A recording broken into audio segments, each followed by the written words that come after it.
Seminar की, इस forum की ज़रूरत क्यों महसूस हुई? हकीकत तो ये है कि अगर मुल्क की पार्लिमान में, मुल्क की कौमी असम्बली में, सेनेट में, सूबाई असम्बलियों में पाकिस्तान के मसाइल की बात हो रही होती, वहां पर पाकिस्तान के अवाम की तकलीफ की बात हो रही होती, तो यकीनन इस सेमिनार की जरूरत नहीं थी, क्योंकि वो फोरम है जहां अवाम के मुंतखब नुमाइंदे अवाम के मसाइल की बात करते हैं, उनका हल तलाश करते हैं। लेकिन जब वो फोरम कौमी असम्बली हो, सेनेट हो, सूबाई असम्बलियां हो, एक दूसरे को गाली देने में, एक दूसरे पर इल्जाम लगाने में उनका वक्त गुजर जाए, जब सियासत दुश्मनी में तब्दील हो जाए, जब सियासतदान हर तरीके से एक दूसरे पर इल्जाम भी लगाएं, एक दूसरे को जेल में डालने की भी कोशिश करें, एक दूसरे को बदनाम करने की कोशिश करें, तो अवाम के मसाइल फिर एक तरफ रह जाते हैं। और वही हालात होते हैं जो आज पाकिस्तान के हैं।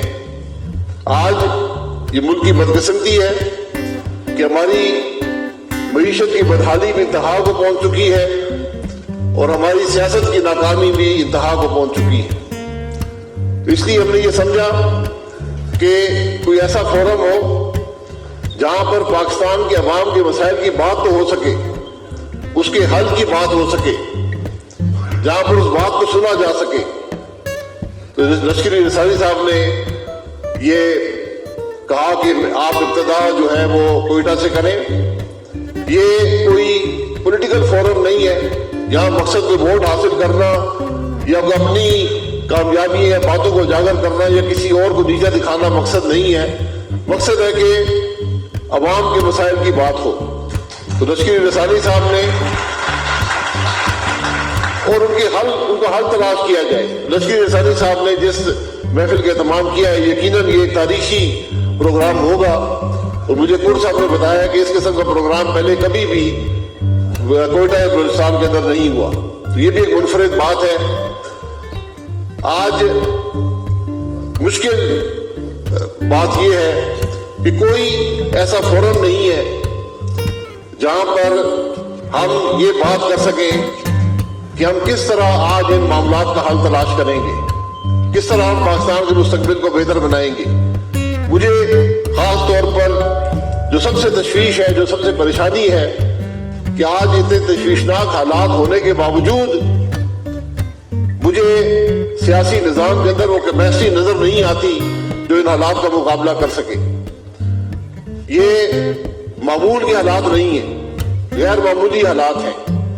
इनका मुकाबला भी एक गैर मामूली अमल से करना पड़ेगा, वरना आज जहां हमारे हमसाया मुल्क भी पूरी दुनिया तरक्की कर रही है, ये 23 करोड़ का मुल्क है जो हर तरीके से परेशानी का शिकार है। और अगर हम इसके इल्जाम लगाना चाहें तो ये इल्जाम हम सब पर आता है, जिसके अंदर मैं खुद सबसे ज्यादा शामिल हूं। हम सब ने हुकूमतें की हैं, हम सब अपोजिशन में रहे हैं, लेकिन हम पाकिस्तान के मसाइल हल नहीं कर सके। ये हम सब के लिए शर्मिंदगी का बाइस भी है। लेकिन ये यहां सबक हासिल करने हैं कि किस तरह हम माजी के 75 साल से सबक हासिल करके अगले मुस्तकबिल की तरफ देखें, किस तरह हम इन नौजवानों को मुस्तकबिल बेहतर बनाएं। आज 75 साल पाकिस्तान को हो गए, इस साल 50 साल 73 के आइन को भी हो जाएंगे। अगर हम, मिस्टर सईद साहब ने आपके सामने बहुत सी नंबर रखे हैं, अगर हम हर साल 1% भी लिटरेसी रेट बढ़ाते रहते तो आज पाकिस्तान 100% लिटरेसी के करीब होता।